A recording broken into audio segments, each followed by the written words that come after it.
हे प्रभु, ये हिंद का टूर्नामेंट ही है जो सारी परेशानी का कारण है। सिटी वॉच के कमांडर ने राजा की परिषद से शिकायत की। राजा का टूर्नामेंट, नेड ने सुधारते हुए कहा, मैं आपको विश्वास दिलाता हूँ, हिंद इसमें कोई हिस्सा नहीं लेना चाहता। इसे आप जो भी कहें, मेरे स्वामी। पूरे राज्य से शूरवीर आ रहे हैं और हर शूरवीर के बदले हमें 2 फ्री राइडर, 3 शिल्पकार, 6 हथियारबंद सैनिक, 1 दर्जन व्यापारी, 2 दर्जन वेश्याएं और जितने चोर हैं, मैं सोच भी नहीं सकता। इस शापित गर्मी ने आधे शहर को पहले से ही बुखार में डाल दिया था और अब इन सभी आगंतुकों के साथ। कल रात हमारे यहाँ एक डूबने की घटना हुई, एक शराबखाने में दंगा हुआ, 3 चाकू की लड़ाई हुई, 1 बलात्कार हुआ, 2 आग लग गई, अनगिनत डकैतियां हुई और बहनों की गली में नशे में धुत घोड़ों की दौड़ हुई। एक रात पहले ग्रेट सेप्ट में एक महिला का सिर इंद्रधनुषी तालाब में तैरता हुआ मिला था। ऐसा लगता है कि किसी को पता नहीं है कि यह क्या है। ये वहां कैसे पहुंचा या इसका मालिक कौन है? कितना भयानक, वेरीज ने कांपते हुए कहा। लॉर्ड रेनली बैराथियोन कम सहानुभूतिपूर्ण थे। यदि आप राजा की शांति नहीं बनाए रख सकते, जेनोस, तो शायद सिटी वॉच की कमान किसी ऐसे व्यक्ति को दी जानी चाहिए जो ऐसा कर सके। मोटे, गंजे जेनोस स्लिंट ने गुस्से में मेढक की तरह खुद को फुला लिया, उसका गंजा सिर लाल हो गया। एगोन द ड्रैगन खुद शांति नहीं रख सका। लॉर्ड रेनली, मुझे और लोगों की जरूरत है। कितने? नेड ने आगे झुकते हुए पूछा। हमेशा की तरह, रॉबर्ट ने परिषद सत्र में भाग लेने की जहमत नहीं उठाई, इसलिए ये काम उसके जिम्मे आ गया। उसके लिए बोलने के लिए हाथ जितने मिल सके। लॉर्ड हैंड, 50 नए आदमी काम पर रखो, नेड ने उससे कहा। लॉर्ड बेलिश सुनिश्चित करेंगे कि तुम्हें सिक्का मिल जाए। मैं करूंगा, लिटिल फिंगर ने कहा। तुम करोगे? तुम्हें एक चैंपियन के पस के लिए 40,000 सुनहरे ड्रैगन मिले हैं। निश्चित रूप से तुम राजा की शांति बनाए रखने के लिए कुछ तांबे के सिक्के जुटा सकते हो। नेड वापस जेनोस स्लिंट की ओर मुड़ा। मैं तुम्हें अपने घर के गार्ड से 20 अच्छी तलवारें भी दूंगा, ताकि तुम वॉच के साथ तब तक सेवा कर सको जब तक भीड़ चली न जाए। बहुत बहुत धन्यवाद, लॉर्ड हैंड, स्लिंट ने झुककर कहा। मैं आपसे वादा करता हूँ, इनका अच्छा उपयोग किया जाएगा। जब कमांडर ने विदा ली, तो एडाद स्टॉक ने परिषद के बाकी सदस्यों की ओर रुख किया। जितनी जल्दी यह मूर्खता समाप्त हो जाए, उतना ही अच्छा लगेगा। जैसे कि खर्च और परेशानी ही काफी नहीं थी, सभी ने नेड के घाव पर नमक छिड़कते हुए इसे हेंस टूर्नामेंट कहा, मानो वही इसका कारण हो। और रॉबर्ट ईमानदारी से सोचता था कि उसे सम्मानित महसूस करना चाहिए। ग्रैंड मास्टर पाइसेले ने कहा, ऐसे आयोजनों से राज्य समृद्ध होता है, मेरे स्वामी। ये महान लोगों को गौरव का अवसर प्रदान करते हैं और दीनहीन लोगों को उनके दुखों से मुक्ति दिलाते हैं। और बहुत सी जेबों में सिक्के डाल दिए, लिटिल फिंगर ने आगे कहा। शहर की हर सराय भरी हुई है और वेश्याएं टेढ़ी मेढ़ी टांगे बनाकर चल रही हैं और हर कदम पर झंझनाहट कर रही हैं। लॉर्ड रेनली हंसे। हम भाग्यशाली हैं कि मेरा भाई स्टेनिस हमारे साथ नहीं है। याद है जब उसने वेश्यालयों को गैरकानूनी घोषित करने का प्रस्ताव रखा था। राजा ने उससे पूछा कि शायद वह खाना, शौच और सांस लेना गैरकानूनी घोषित करना चाहेगा। सच कहा जाए तो मुझे अक्सर आश्चर्य होता है कि स्टेनिस को उसकी वो बदसूरत बेटी कैसे मिली।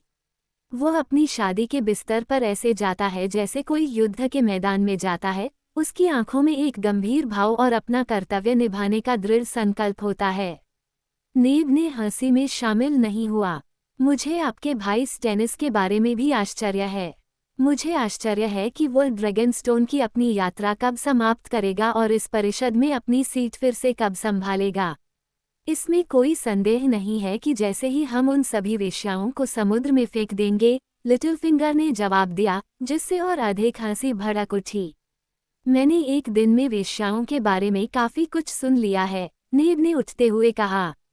कल तक, जब नेड टॉवर ऑफ द हैंड में वापस लौटा तो हार्विन ने दरवाज़ा खोल दिया। जॉरी को मेरे कमरे में बुलाओ और अपने पिता से कहो कि वह मेरे घोड़े पर काठी लगा दे, नेड ने उससे बहुत ही रूखे ढंग से कहा। जैसा आप कहें, महाराज। रेड कीप और हेंड्स टूर्नामेंट उसे बुरी तरह परेशान कर रहे थे। नेड ने चढ़ाई करते हुए सोचा। वह कैटलिन की बाहों के आराम के लिए अभ्यास मैदान में रॉब और जॉन की तलवारें पार करने की आवाज़ों के लिए, उत्तर के ठंडे दिनों और ठंडी रातों के लिए तरस रहा था। अपने कक्ष में उसने अपनी परिषद की रेशमी पोशाक उतार दी और किताब के साथ कुछ पल के लिए बैठा रहा, जबकि वह जॉरी के आने का इंतजार कर रहा था। ग्रैंड मास्टर मैलेयन द्वारा लिखित the lineage and histories of the great houses of the seven kingdoms with description of many high lords and noble ladies and their children. Pycelle ने सच कहा था, इसे पढ़ना बोझिल था। फिर भी जॉन एरिन ने इसके लिए कहा था, और नेड को यकीन था कि उसके पास इसके कारण थे। यहाँ कुछ था, इन भंगुर पीले पन्नों में कुछ सच्चाई छिपी हुई थी, अगर वह इसे देख पाता। लेकिन क्या? ये किताब एक सदी से भी ज्यादा पुरानी थी। जब मैलेयन ने शादियों, जन्मों और मौतों की अपनी धूल भरी सूचियां तैयार की थीं, तब शायद ही कोई जीवित व्यक्ति पैदा हुआ था। उसने एक बार फिर से हाउस लेनिस्टर पर अनुभाग खोला और धीरे धीरे पृष्ठों को पलटते हुए, उम्मीद के विपरीत उम्मीद करते हुए कि कुछ उसके सामने आ जाएगा। लेनिस्टर एक पुराना परिवार था, जिसका वंश लेन द क्लेवर से जुड़ा हुआ था, जो नायकों के युग का एक चालबाज था, जो निस्संदेह ब्रांड द बिल्डर जितना ही प्रसिद्ध था, हालांकि गायकों और कहानीकारों का उससे कहीं ज्यादा प्रिय था। गीतों में लेन वह व्यक्ति था जिसने बिना किसी हथियार के कैस्टली रॉक से कैस्टली को बाहर निकाल दिया, लेकिन अपनी बुद्धि से और अपने घुंघराले बालों को चमकाने के लिए सूरज से सोना चुराया। नेड की इच्छा थी कि वह अभी यहाँ होता, ताकि इस शापित पुस्तक से सच्चाई को बाहर निकाल सके। दरवाजे पर जोरदार दस्तक से जॉरी कैसल का आगमन हुआ। नेड ने मैलेयन की किताब बंद की और उसे अंदर आने को कहा। मैंने टूर्नामेंट खत्म होने तक सिटी वॉच को अपने 20 गार्ड देने का वादा किया है, उसने उससे कहा। मुझे चुनाव करने के लिए आप पर भरोसा है। एलिन को कमान दो और सुनिश्चित करो कि लोग समझें कि उन्हें झगड़े रोकने के लिए जरूरत है, न कि उन्हें शुरू करो। उठते हुए नेड ने एक देवदार की छाती खोली और एक हल्के लिनन के अंडरट्यूनिक को हटा दिया। क्या आपको अस्तबल का लड़का मिल गया? चौकीदार, मेरे स्वामी, जॉरी ने कहा। उसने कसम खाई है कि वो कभी किसी दूसरे घोड़े को नहीं छुएगा। उसे क्या कहना था? उसका दावा है कि वह लॉर्ड एरिन को अच्छी तरह से जानता था। वे पक्के दोस्त थे। जॉरी ने नाक भान सिकोड़ी।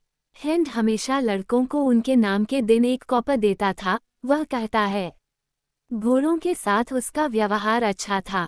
वह कभी भी अपने घोड़ों पर बहुत जोर से सवारी नहीं करता था और उनके लिए गाजर और सेब लाता था, इसलिए वे हमेशा उसे देखकर खुश होते थे। गाजर और सेब, नेड ने दोहराया। ऐसा लग रहा था कि यह लड़का दूसरों से भी कम उपयोगी होगा। और वह उन 4 में से आखिरी था जो लिटिल फिंगर के पास आए थे। जॉरी ने उनमें से प्रत्येक से बारी बारी से बात की थी। सर ह्यूग असभ्य और जानकारीहीन था और केवल एक नए बने शूरवीर की तरह ही घमंडी था। अगर हेंड उससे बात करना चाहता था तो उसे उसका स्वागत करने में खुशी होनी चाहिए, लेकिन उसे गार्ड के एक साधारण कप्तान द्वारा सवाल नहीं किया जाएगा, भले ही वह कप्तान 10 साल बड़ा हो और तलवारबाज से 100 गुना बेहतर हो। सेवा करने वाली लड़की कम से कम सुखद थी।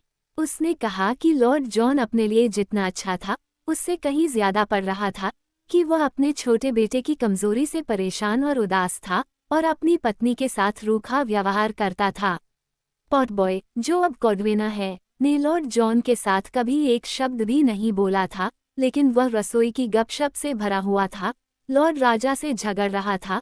लॉर्ड केवल अपने भोजन को ही चुनता था। लॉर्ड अपने लड़के को ड्रैगनस्टोन पर पालने के लिए भेज रहा था। लॉर्ड ने शिकार करने वाले कुत्तों के प्रजनन में बहुत रुचि ली थी। लॉर्ड ने प्लेट के एक नए सूट को कमीशन करने के लिए एक मास्टर आर्मरा से मुलाकात की थी, जो पूरी तरह से हल्के चांदी में नीले जैस्पर फाल्कन और छाती पर एक मदर ऑफ पर्ल चंद्रमा के साथ बनाया गया था। राजा का अपना भाई डिजाइन चुनने में मदद करने के लिए उसके साथ गया था। पॉटबॉय ने कहा। नहीं, लॉर्ड रेनली नहीं, दूसरा, लॉर्ड स्टैनिस। क्या हमारे चौकीदार को कोई और महत्वपूर्ण बात याद आई? लड़का कसम खाता है कि लॉर्ड जॉन उसकी आधी उम्र के आदमी जितना शक्तिशाली था। वह अक्सर लॉर्ड स्टेनिस के साथ घुड़सवारी करता था, वह कहता है। नीड ने सोचा कि फिर से स्टेनिस। उसे यह बात अजीब लगी। जॉन एरिन और वह सौहार्दपूर्ण थे, लेकिन कभी दोस्ताना नहीं रहे। और जबकि रॉबर्ट विंटरफेल की ओर उत्तर की ओर बढ़ते हुए स्टेनिस ने खुद को ड्रैगनस्टोन में स्थानांतरित कर लिया था, जो टारगेरियन द्वीप का किला था जिसे उसने अपने भाई के नाम पर जीता था। उसने इस बारे में कोई शब्द नहीं दिया था कि वह कब वापस आएगा। वे इन सवारी पर कहाँ गए थे? नीड ने पूछा। लड़के का कहना है कि वे एक वेश्यालय में गए थे। वेश्यागृह, नीड ने कहा। ईरी के स्वामी और राजा के हाथ ने स्टेनिस बाराथियोन के साथ वेश्यालय का दौरा किया। उसने अपना सिर हिलाया, अविश्वसनीय, ये सोचकर कि लॉर्ड रेनली इस जानकारी का क्या अर्थ निकालेंगे। रॉबर्ट की वासनाएं पूरे राज्य में अश्लील शराब पीने के गीतों का विषय थीं, लेकिन स्टेनिस एक अलग तरह का आदमी था, राजा से सिर्फ 1 साल छोटा, फिर भी उससे बिल्कुल अलग, कठोर, विनोदहीन, क्षमा न करने वाला, अपने कर्तव्य के प्रति गंभीर। लड़का जोर देकर कहता है कि यह सच है। हेंड अपने साथ 3 गार्डमैन ले गया था, और लड़के का कहना है कि जब वो बाद में उनके घोड़े ले गया तो वे इसका मजाक कर रहे थे। कौन सा वेश्यालय? नीड ने पूछा। लड़के को नहीं पता था। गार्ड को पता होगा। यह अफसोस की बात है कि लिसा उन्हें घाटी में ले गई, नीड ने रूखेपन से कहा। देवता हमें परेशान करने की पूरी कोशिश कर रहे हैं। लेडी लिसा, मास्टर कोलेमैन, लॉर्ड स्टेनिस, हर कोई जो वास्तव में जान सकता है कि जॉन एरिन के साथ क्या हुआ, वो 1000 लीग दूर है। क्या आप ड्रैगनस्टोन से लॉर्ड स्टेनिस को वापस बुलाएंगे? अभी नहीं, नीड ने कहा। तब तक नहीं जब तक मुझे इस बात का बेहतर अंदाजा न हो जाए कि यह सब क्या है और वह कहाँ खड़ा है। ये बात उसे परेशान कर रही थी। स्टेनिस क्यों चला गया? क्या उसने जॉन एरिन की हत्या में कोई भूमिका निभाई थी, या वह डर गया था? नीड को ये कल्पना करना मुश्किल था कि स्टेनिस बेराथियोन को क्या डरा सकता है, जिसने एक बार घेराबंदी के 1 साल के दौरान स्टॉर्मैंड को चूहों और बूट लेदर पर जीवित रखा था, जबकि लॉर्ड स्टाइरेल और रेडवाइन अपने मेजबानों के साथ बाहर बैठे थे, उसकी दीवारों के सामने दावत कर रहे थे। अगर आप चाहें तो मुझे मेरा डबलेट लाकर दे दीजिए, ग्रे रंग का, डायरवुल्फ सिगिल के साथ। मैं चाहता हूं कि यह आर्मरा जान ले कि मैं कौन हूं। इससे वह और भी ज्यादा आगे आ सकता है। जॉरी अलमारी के पास गया। लॉर्ड रेनली, लॉर्ड स्टेनिस के भाई होने के साथ साथ राजा भी हैं। फिर भी ऐसा लगता है कि उसे इन सवारी पर आमंत्रित नहीं किया गया था। नेड को यकीन नहीं था कि रेनली के बारे में क्या सोचा जाए, उसके सभी दोस्ताना व्यवहार और सहज मुस्कान के साथ। कुछ दिन पहले वह नेड को एक शानदार गुलाबी सोने का लॉकेट दिखाने के लिए एक तरफ ले गया था। अंदर एक छोटी सी तस्वीर थी जो ज्वलंत मिरिश शैली में चित्रित की गई थी, जिसमें एक सुंदर युवा लड़की थी जिसकी आंखें हिरन जैसी थीं और मुलायम भूरे बालों का झरना था।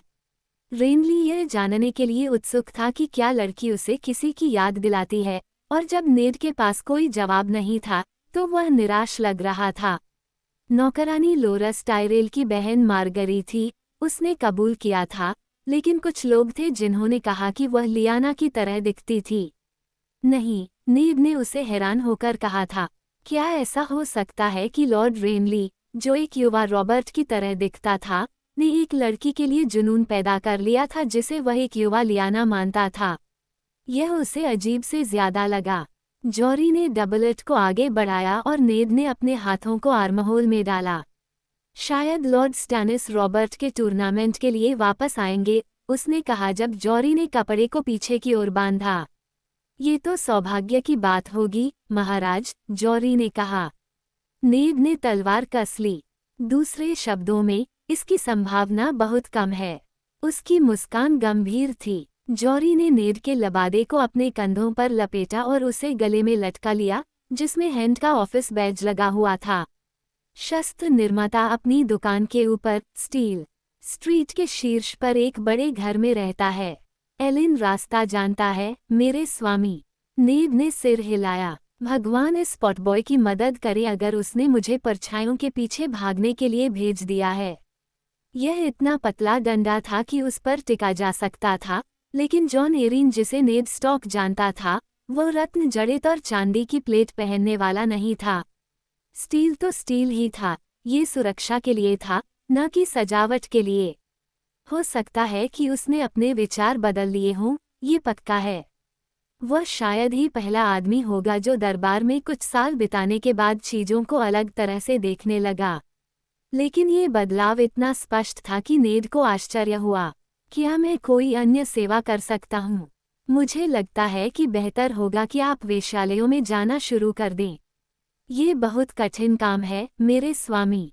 जॉरी मुस्कुराया। लोग मदद करके खुश होंगे। पोटर ने पहले ही एक अच्छी शुरुआत कर दी है। नेड का पसंदीदा घोड़ा काठी में बंधा हुआ था और यार्ड में इंतजार कर रहा था। जब वो यार्ड से गुजरा तो वली और जैक्स उसके बगल में आ गए। उनकी स्टील की टोपियां और मेल की कमीजें शायद बहुत ज्यादा गर्म रही होंगी, फिर भी उन्होंने शिकायत का एक शब्द भी नहीं कहा। जब लॉर्ड एडार्ड किंग्स गेट के नीचे से शहर की बदबू में गुजरा, तो उसके कंधों से उसका ग्रे और सफ़ेद लबादा बह रहा था। उसने हर जगह आंखें देखीं और अपने घोड़े को लात मारकर दौड़ाया। उसका गार्ड उसके पीछे पीछे चल रहा था। भीड़ भाड़ वाली शहर की सड़कों से गुजरते हुए वह बार बार अपने पीछे देखता रहा। टॉमर और डेस्मंड आज सुबह सुबह महल से निकल गए थे ताकि वे जिस रास्ते से गुजर रहे थे उस पर अपनी स्थिति बना सके और उन पर नजर रख सके कि कोई उनका पीछा कर रहा है या नहीं, लेकिन फिर भी नेड अनिश्चित था। राजा की मकड़ी और उसके छोटे पक्षियों की छाया उसे अपनी शादी की रात की युवती की तरह परेशान कर रही थी। स्टील की गली रिवर गेट के बगल में बाजार चौक से शुरू होती है, जैसा कि नक्शे पर इसका नाम था, या मड गेट जैसा कि इसे आमतौर पर कहा जाता था। स्टिल्ट पर एक मम्मर भीड़ के बीच से किसी बड़े कीड़े की तरह आगे बढ़ रहा था। उसके पीछे नंगे पांव बच्चों का झुंड चिल्ला रहा था।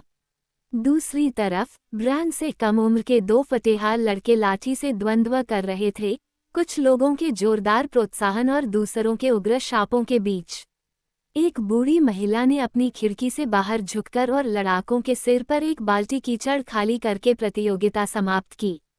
दीवार की छाया में किसान अपनी गाड़ियों के पास खड़े थे, चिल्ला रहे थे, सेब, सबसे अच्छे सेब, दोगुने दाम पर सस्ते, और रक्त खरबूजे, शहद की तरह मीठे, और शलजम, प्याज जड़ी, यहाँ आप यहाँ जाओ, यहाँ आप जाओ, शलजम, प्याज जड़ी, यहाँ आप यहाँ जाओ। मड गेट खुला था और शहर के पहरेदारों का एक दल अपने सुनहरे लबादों में भालों पर झुके हुए पोर्टिकुलस के नीचे खड़ा था। जब पश्चिम से घुड़सवारों का एक दल दिखाई दिया तो पहरेदारों ने कार्रवाई शुरू कर दी, आदेश चिल्लाते हुए, और गाड़ियों और पैदल यातायात को एक तरफ करके शूरवीर को उसके अनुरक्षक के साथ प्रवेश करने दिया। गेट से होकर गुजरने वाला पहला सवार एक लंबा काला बैनर लेकर आया था। रेशम हवा में एक जीवित चीज की तरह लहरा रहा था। कपड़े के पार बैंगनी बिजली से चमकता हुआ एक रात का आसमान चमक रहा था। लॉर्ड बेरिक के लिए रास्ता बनाओ, सवार चिल्लाया। लॉर्ड बेरिक के लिए रास्ता बनाओ। और उसके ठीक पीछे युवा लॉर्ड खुदाए, एक काले घोड़े पर सवार एक आकर्षक व्यक्ति, लाल सुनहरे बाल और सितारों से सजी काली साटन की चादर। हेन्स टूर्नामेंट में लड़ने के लिए यहाँ आए हैं, मेरे प्रभु, एक गार्डमैन ने उन्हें पुकारा। हेन्स टूर्नामेंट जीतने के लिए यहाँ आए हैं, लॉर्ड बेरिक ने चिल्लाकर जवाब दिया और भीड़ ने जयकारे लगाए।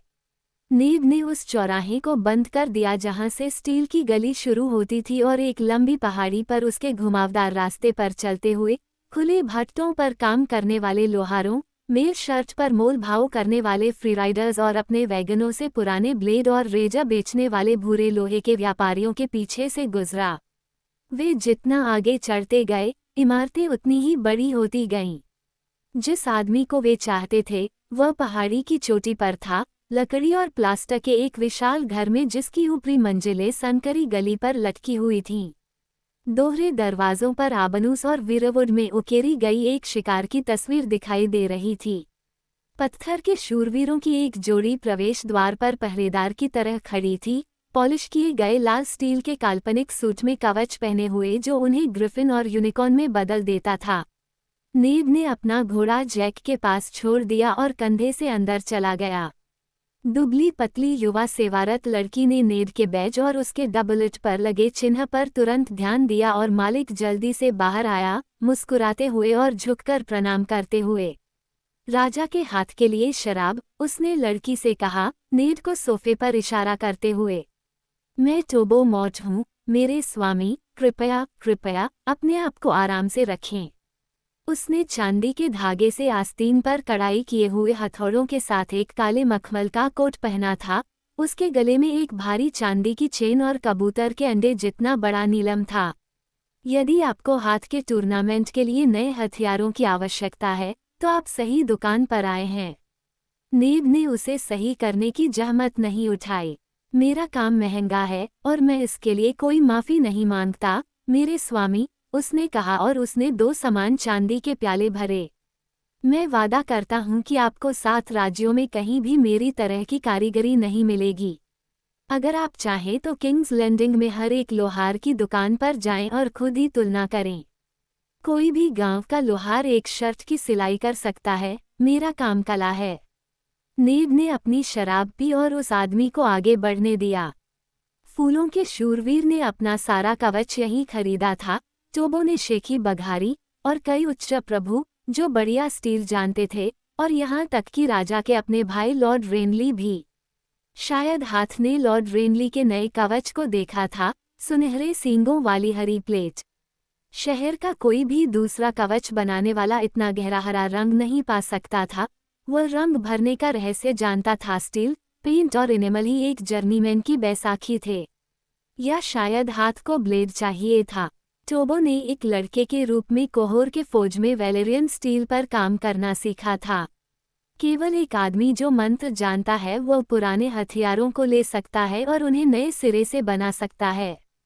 डायरवुल्फ हाउस स्टॉक का प्रतीक है ना? मैं एक डायरवुल्फ हेलमेट इतना असली बना सकता हूँ कि बच्चे सड़क पर आपसे भाग जाएंगे, उसने कसम खाई।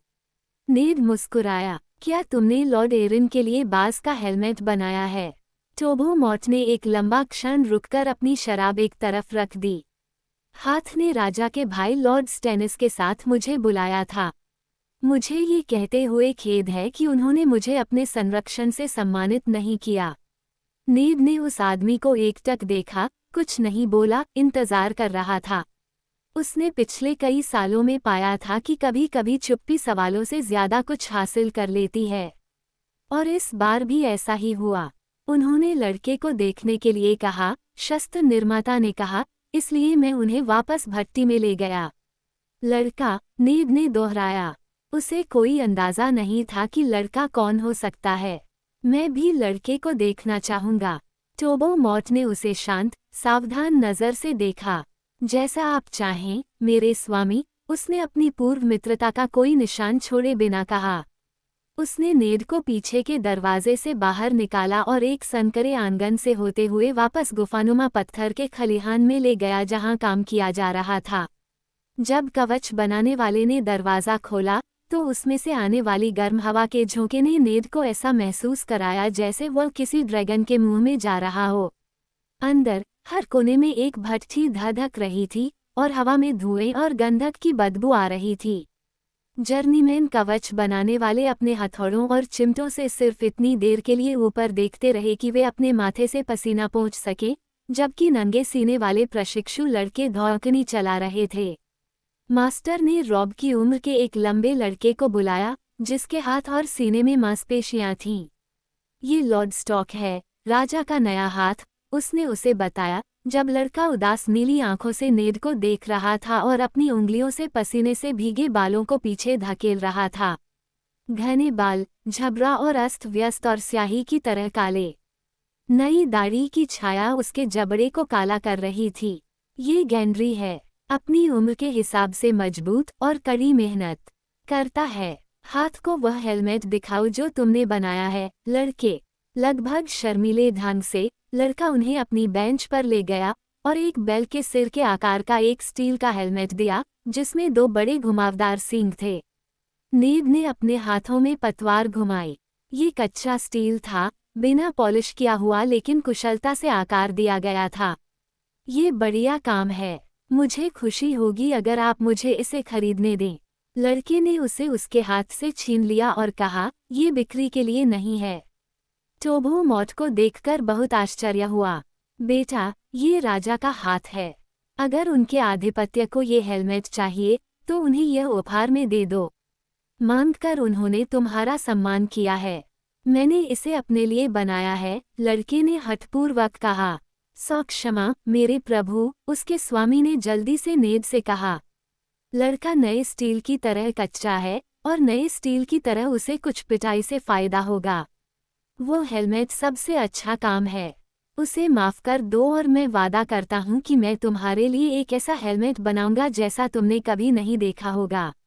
उसने ऐसा कुछ नहीं किया जिसके लिए मुझे माफी चाहिए। गेनरी, जब लॉर्ड एरिन तुमसे मिलने आए थे तो तुमने क्या बात की थी? उसने मुझसे बस यही प्रश्न पूछे, महाराज। कैसे प्रश्न? लड़के ने कंधे उचका दिए। मैं कैसा था? क्या मेरे साथ अच्छा व्यवहार किया गया? क्या मुझे काम पसंद आया? और मेरी माँ के बारे में बातें। वह कौन थी और कैसी दिखती थी और सब कुछ। तुमने उसे क्या बताया? नेद ने पूछा। लड़के ने अपने माथे से काले बालों का एक ताज़ा गुच्छा हटाया। जब मैं छोटा था तब वह मर गई थी। उसके बाल पीले थे और कभी कभी वह मेरे लिए गाना गाती थी, मुझे याद है। वह एक शराबखाने में काम करती थी। क्या लॉर्ड स्टेनिस ने आपसे भी प्रश्न किया? गंजे वाले? नहीं, वो नहीं। उसने एक शब्द भी नहीं कहा, बस मुझे घूरता रहा, जैसे मैं कोई बलात्कारी हूँ जिसने उसकी बेटी के साथ ऐसा किया हो। अपनी गंदी जबान पर काबू रखो, मास्टर ने कहा। ये राजा का अपना हाथ है। लड़के ने अपनी आंखें नीची कर लीं। एक होशियार लड़का, लेकिन जिद्दी। उस हेलमेट को दूसरे लोग उसे जिद्दी कहते हैं, इसलिए उसने इसे उनके मुंह में फेंक दिया।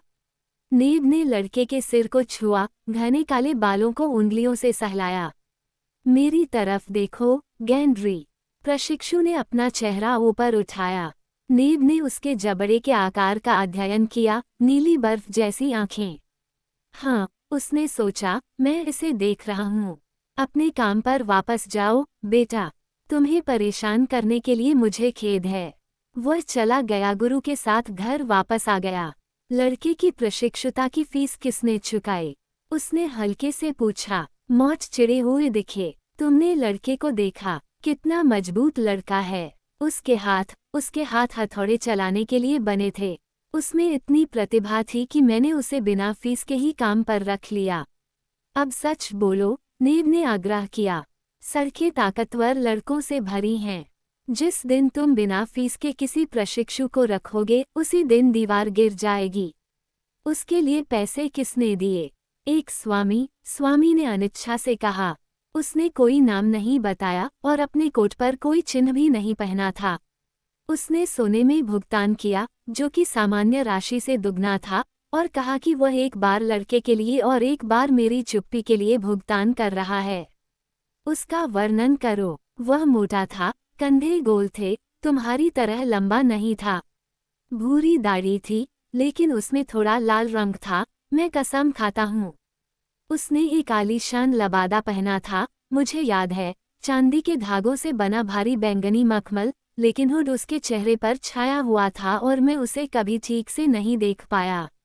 वह एक पल के लिए झिझका। मेरे मालिक, मैं कोई परेशानी नहीं चाहता।